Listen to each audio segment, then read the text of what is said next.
नमस्कार दोस्तों, स्वागत है आप सभी का हमारे YouTube चैनल इंजीनियर सत्या में। आशा करता हूं आप सभी लोग अच्छे होंगे और अच्छे से अपनी पढ़ाई कर रहे होंगे।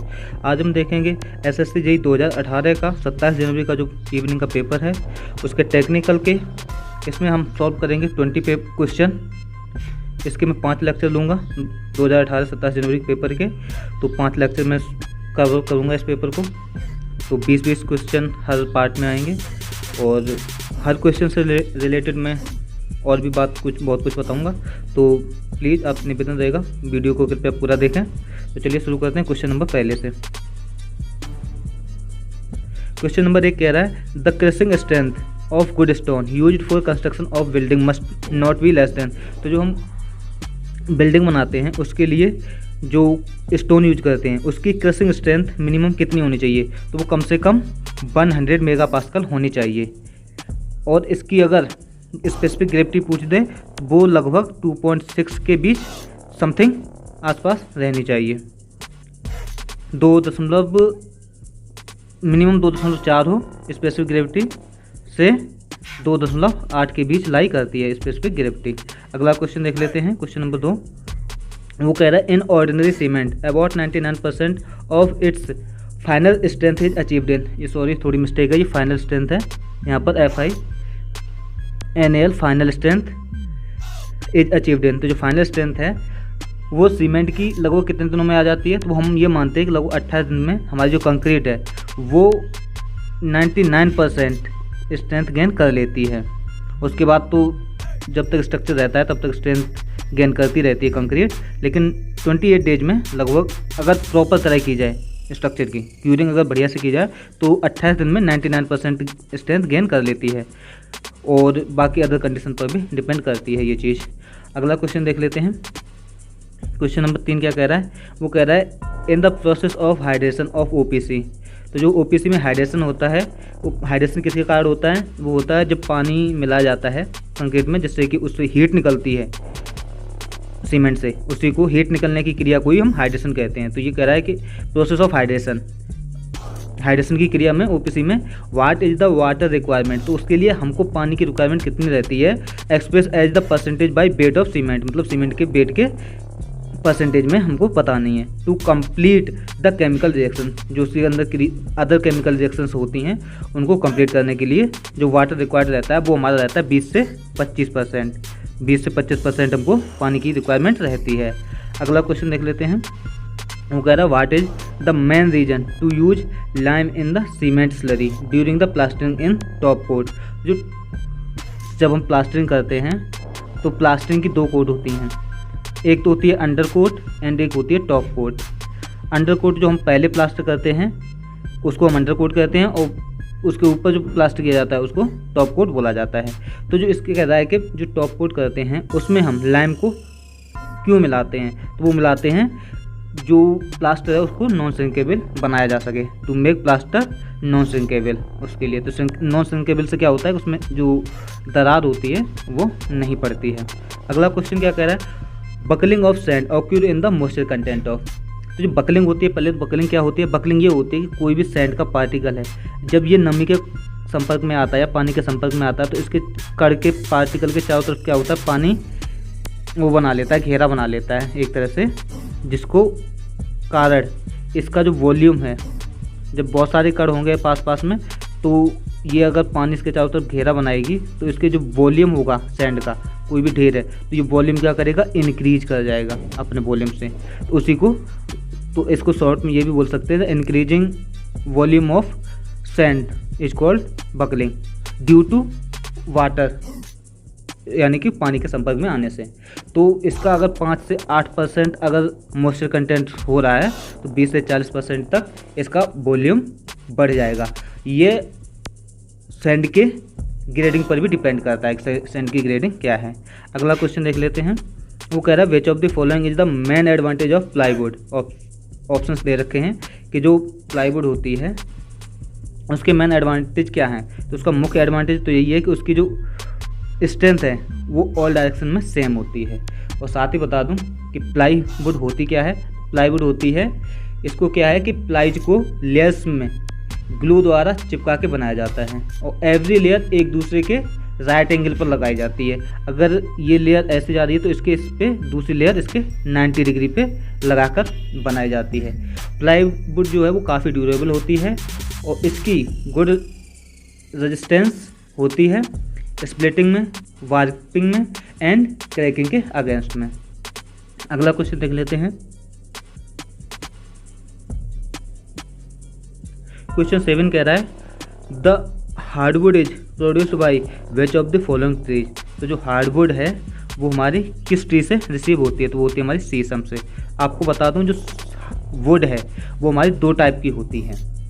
जो वुड है वो 2 टाइप की होती है। पहली तो होती है सॉफ्ट वुड,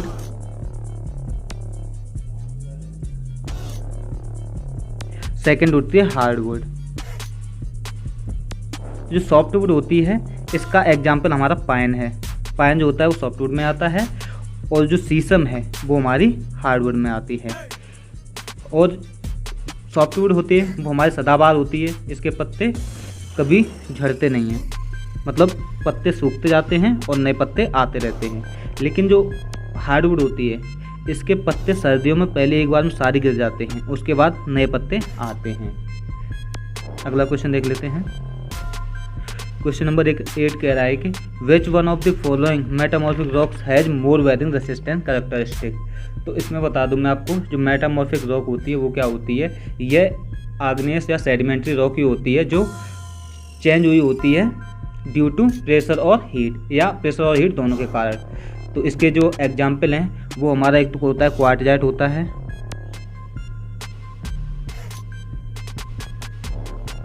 मार्बल होता है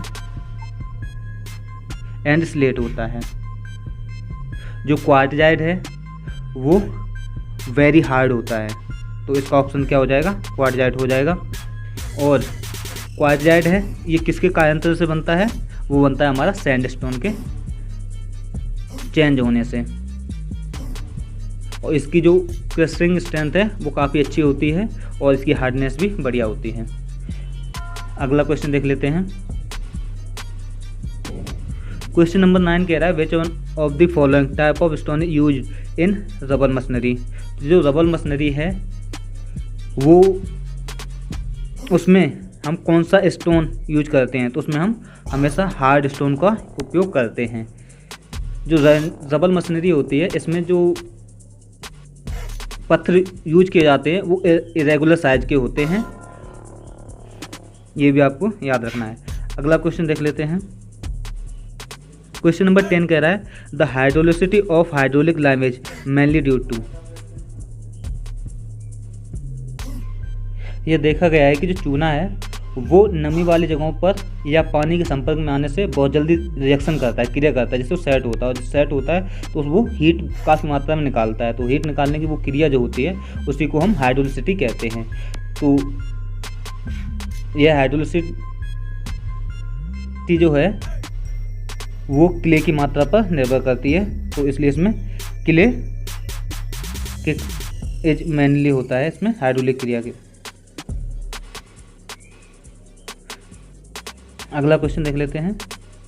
वो कह रहा है what percentage of cost of the estimate is provided for the work charge establishment. तो एस्टाब्लिशमेंट के लिए जो हम कॉस्ट रखते हैं वो कितनी रखते हैं, वो 2% रखते हैं। तो जो वर्क चार्ज एस्टैब्लिशमेंट होता क्या है ये बता दूं आपको। ये होता है कार्य के दौरान हमको जो साइट पर है सुपरवाइज़र या असिस्टेंट की ज़रूरत पड़ती है, तो उसके सैलरी के लिए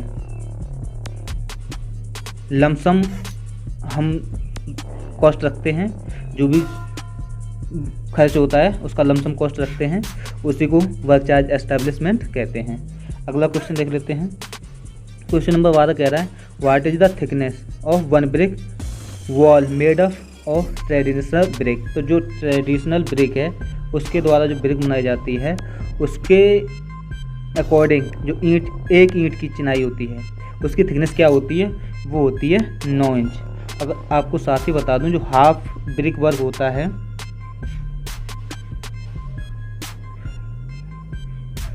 हाफ ब्रिक वर्क की जो चौड़ाई है या थिकनेस है वो कितनी रखी जाती है, वो रखी जाती है 4 इंची। 1 ईंट की 9 इंची होती है, अगर 1.5 ईंट की बोल दें तो उसके लिए होती है हमारी 14 इंची। एंड 2 ब्रिक्स के लिए कितनी होती है, वो होती है हमारी 18 इंच। ये भी साथ में याद रखनी है। अगला क्वेश्चन देख लेते हैं, which one is the correct option for damp proof course. तो जो DPC होती है, डैम प्रूफ कर्स, उसके अकॉर्डिंग कौन सा ऑप्शन हमारा सही है। तो जो DPC होती है वो हम किस लिए प्रोवाइड करते हैं, इसलिए प्रोवाइड करते हैं ताकि नमी जो है वो हमारी ब्रिक्स को या सुपर स्ट्रक्चर पर इफेक्ट ना पहुंचा सके, अपना प्रभाव ना पहुंचा सके, इसलिए हम स्ट्रक्चर में प्लिंथ लेवल पर DPC प्रोवाइड करते हैं। तो ये उस जगह पर प्रोवाइड की जाती है जहाँ पर ईंट जो है प्लिंथ लेवल के डायरेक्ट संपर्क में आ रही है, यानी कि जो भी ओपनिंग रहती है, जहाँ पर डोर रहते हैं, डोर या अदर वगैरह जहाँ पर होती है, वहाँ पर हम DPC को प्रोवाइड नहीं करते हैं। तो इसका यही ऑप्शन सही हो जाएगा, it is not provided at sill of door. तो जहाँ पर भी सेल आती है दरवाज़ों की, वहाँ पर हम इसको प्रोवाइड नहीं करते हैं। और इसको जो हम मीटर करते हैं वो करते हैं हम स्क्वायर मीटर में मीजर की जाती है। अगला क्वेश्चन देख लेते हैं, वो कह रहा है calculate the year purchase for a property of useful life 30 year and rate interest of 5% per annum. तो इसके लिए आपको बता दूं, जो ईयर परचेज का जो फॉर्मूला होता है वो होता है 100 upon rate of interest.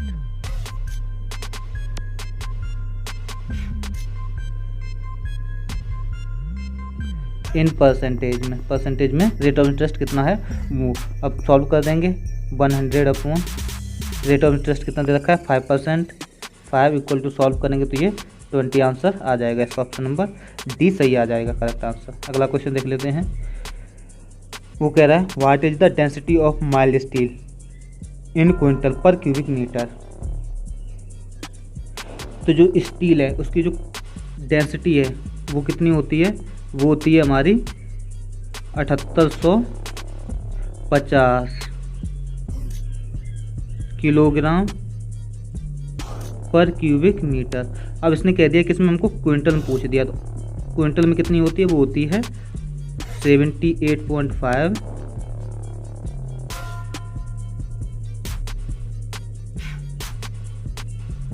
Quintal पर क्यूबिक मीटर। अगर इसको टन में पूछ दे तो वो कितनी होती है, वो होती है 7.85 टन पर क्यूबिक मीटर। ये भी आपको साथ ही याद रखनी है। और जो डेंसिटी का जो फॉर्मूला होता है वो क्या होता है, वो होता है हमारा मास अपॉन वॉल्यूम। डेंसिटी घनत्व equal to mass upon volume. और साथ ही बता दूं आपको, जो सीमेंट की डेंसिटी रहती है, अगर कहीं पूछ दे सीमेंट की डेंसिटी, तो वो रहती है हमारी 1440 किलोग्राम पर क्यूबिक मीटर। ये भी आपको साथ याद रखनी है। अगला क्वेश्चन देख लेते हैं, वो कह रहा है cleaning and fixing of glass panel is measured in. तो जो हम ग्लास की कांच होता है, कांच पैनलों का मेजरमेंट हम किस में करते हैं, वो नंबर में करते हैं। इसका ज़्यादा कुछ याद नहीं रखना है, बस सीधा साधा फंडा है कि हम cleaning and fixing of glass panel number में करते हैं। अगला क्वेश्चन कह रहा है calculate the volume of earthwork for embankment of length. जो एल है वो हमको कितनी दे रखी है 30 metre, L equal to 30 metre. And कह रहा है विथ जो है पी इक्वल टू कितनी दे रखी है 4 मीटर। एंड आगे कह रहा है the mean depth of embankment. Mean depth क्या होती है, वो होती है DM. Mean depth DM equal to 4 metre. And side slope S equal to कितनी दे रखी है 2। कह रहा है using mid section area method. तो हमको वॉल्यूम वी ज्ञात करना है, V equal to find out करना है with help of mid section area method द्वारा। तो कैसे करेंगे, तो इसका हो जाएगा जो एरिया का मिड सेक्शन एरिया का फॉर्मूला होता है वो होता है A equal to B D plus K S D square. B D की वैल्यू, बी की वैल्यू कितनी दे रखी है 4 इंटू डी की वैल्यू कितनी दे रखी है 4 प्लस एस की वैल्यू कितनी दे रखी है 2 इंटू डी की वैल्यू कितनी दे रखी है 4 का वर्ग। इसको जब हम सॉल्व करेंगे तो इसकी वैल्यू जो है वो 48 आ जाएगी। और हमको पूछ रहा है क्या, वॉल्यूम, तो volume equal to area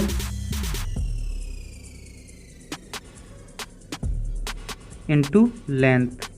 area कितना 48 आंसर आ गया, इंटू जब हम इसको सॉल्व करेंगे तो ये आंसर आ जाएगा 1440 क्यूबिक मीटर। ऑप्शन नंबर तीसरा इज करेक्ट आंसर हो जाएगा 1440। अगला क्वेश्चन देख लेते हैं।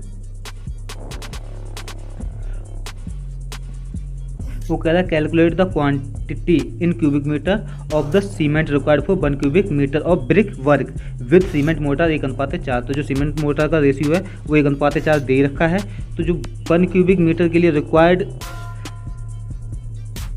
ड्राई मोटर होता है वो कितना होता है, वो होता है हमारा 0.3 क्यूबिक मीटर। ये हमको ड्राई मोटर चाहिए होता है। अगर हम इसमें सीमेंट की क्वांटिटी निकालें तो वो कितनी आ जाएगी, वो आ जाएगी सीमेंट की मात्रा मान लेते हैं सी इक्वल टू कितना होता है 0.3 इंटू सीमेंट कितने पास रेशियो में है 1 के into 1 upon addition of ratio. तो दोनों का योग कितना हो जाएगा 1+4। इसको हम सॉल्व करेंगे तो इसकी वैल्यू 0.06 आ जाएगी क्यूबिक मीटर। ये तो 0.06 क्यूबिक मीटर हो गया। अगर ये कह दे बैग में कितना होगा तो बैग में ये आ जाएगा 0.06 इंटू 30। 1 क्यूबिक मीटर में लगभग 30 बैग आते हैं। करंटली तो 28.8 होता है, लेकिन हम अप्रॉक्सीमेटली 30 बैग मान लेते हैं तो सॉल्व सिंपल के लिए तो इसका 1.8 बैग आंसर आ जाएगा। अगर इसी में अगर हमको सैंड की मात्रा पूछ देता, रिक्वायरमेंट ऑफ सैंड, तो बस कुछ नहीं करना था, जो इसको मैं आगे कर लेता हूँ थोड़ा।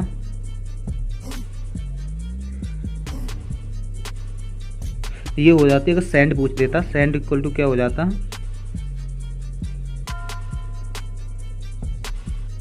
सैंड की मात्रा एस इक्वल टू हो जाता 0.3 इंटू रेशियो ऑफ कितना आ रहा है वो सैंड का 4 अपॉन एडिशन कितना हो जाता 1+4। ये हो जाता हमारा 0.06 इंटू 4। ये हो जाता 0.24 cubic metre requirement of sand, ये आ जाती हमारी। अगला क्वेश्चन देख लेते हैं। क्वेश्चन नंबर 19 कह रहा है विच one is the correct statement for conversion of lift into lead. Lift up to 3.6 meter is converted into the horizontal lead by multiplying with 10. तो 10 का मल्टीप्लाई करते हैं। तो जो लिफ्ट होती है वो आपको बता दूं वर्टिकल डिस्टेंस होती है, अगर लिफ्ट को हम वर्टिकल डिस्टेंस मान सकते हैं, और जो लीड होती है वो हमारी हॉरिजॉन्टल डिस्टेंस होती है। जब कोई हम खुदाई करते हैं तो जब कोई ये मान लीजिए कोई भी एक्सकेवेशन चल रहा है तो ये नीचे की तरफ जब हम खोद रहे हैं, ये मिट्टी निकाल के ऊपर फेंक रहे हैं, तो इसको बोलते हैं हम लिफ्ट। नीचे से गड्ढे से जो निकाली जाती है, एक्सकेवेट की जाती है, नीचे से ऊपर को फेंकते हैं, वो कहलाती है हमारी लिफ्ट। और जो इस जगह से यहाँ से जब जहाँ तक पहुँचाते हैं उसको कहते हैं हम लीड। अगला क्वेश्चन देख लेते हैं, लास्ट क्वेश्चन रहेगा इस लेक्चर का। वो कह रहा है कि a building has been purchase by person at cost of 25,000, यानी जो परचेजिंग कॉस्ट है वो कितनी है, वो हमारी 25,000। एंड कह रहा है the useful life of the building is, यानी कि ईयर एन इक्वल टू 40 साल। और कह रहा है and scrap value of building is 3,000। Scrap value कितनी दे रखी है 3,000 दे रखी है। तो कह रहा है calculate the annual sinking fund. Annual sinking fund को हम किससे डिनोट करते हैं, आई से, यानी I equal to find out करनी है at the rate of 5% interest, यानी कि आर इक्वल टू 5%। इसको हम लिख सकते हैं 0.05। तो जो हमारा एनुअल सिंकिंग फंड का फॉर्मूला आई इक्वल टू होता है वो होता है SI upon 1+I whole power n minus 1। ये तो हमारा फॉर्मूला होता है। अब एस सिंकिंग फंड है, तो सिंकिंग फंड इक्वल टू क्या होता है, sinking fund equal to, short में लिख देता हूँ, sinking fund equal to original cost जो भी होगी हमारी, उसी ओरिजिनल कॉस्ट माइनस के scrap value, S B scrap value. Original cost कितने में खरीदी थी हमने, 25,000, तो ये हो जाएगी 25,000 माइनस के 3,000। सॉल्व करेंगे तो ये आ जाएगी 22,000, यानी एस इक्वल टू 22,000।